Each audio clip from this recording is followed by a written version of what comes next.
What defined 2025? Well, as I think about it, I would say ambiguity. And the ambiguity of many moving parts, notwithstanding the rise of artificial intelligence that, of course, we can't ignore. And I think that also defines some of the opportunity for 2026 about how we truly embrace AI and understand how it can benefit and bring contribution to our business, from insights that you can drive from uh, analyzing the data to give you roadmaps for things that potentially that you should or could do into the future. I think, it's hard to look at 2025 or predict 2026 without mentioning AI. And interested, Chris, to get your insights there. Do you think AI was the most defining factor of 2025, or do you think it might have been Yeah, something else? guess what I was going to say, AI.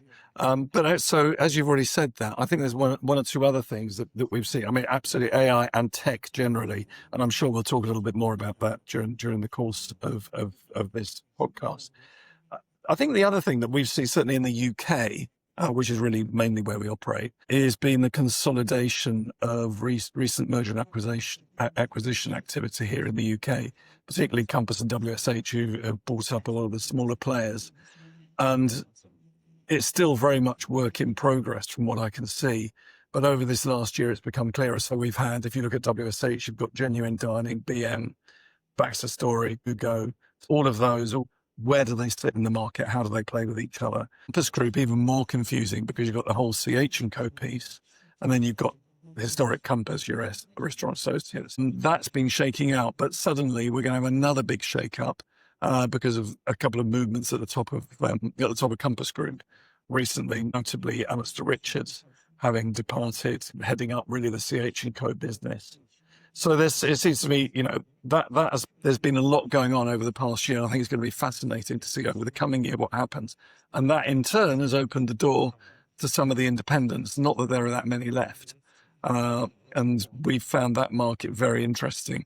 The one to watch at the moment is probably Thomas Franks here in the UK.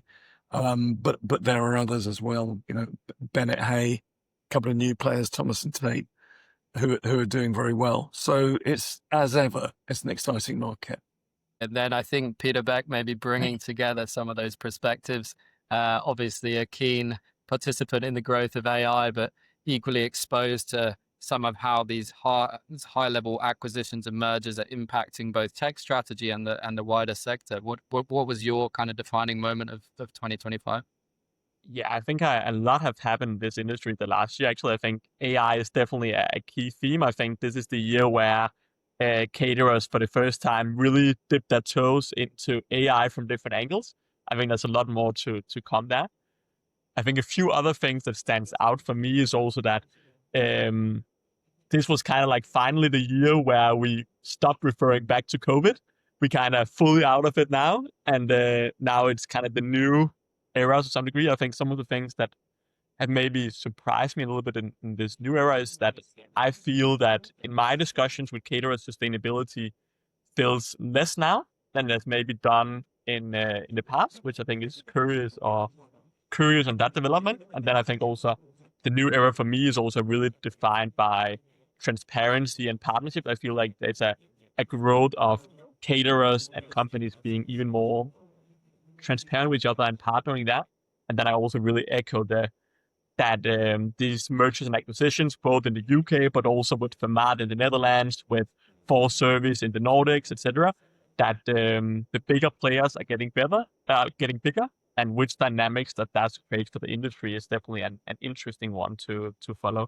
So yeah, an interesting year, but I think AI is also, if I should put one word on it, my keyword.